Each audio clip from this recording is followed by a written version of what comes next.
This is the Lone Creator YouTube. We hope this video helps. You start by confirming prerequisites. Visual Studio installed with the /NET workloads.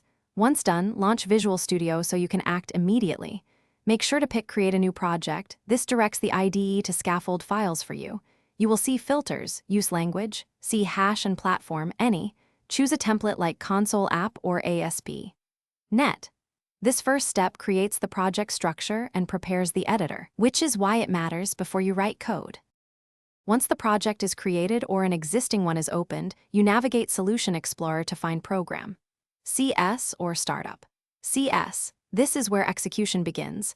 You should understand why. These files contain main or startup configuration that run your app.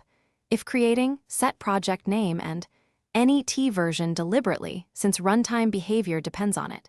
Then double-click the file to open the editor. You can set breakpoints and build before running to catch compile issues early. You finish by running and debugging. Press F5 to run with the debugger or Control plus F5 to run without pausing on start. Make sure to watch the output and error list panels. They explain compile errors or missing references.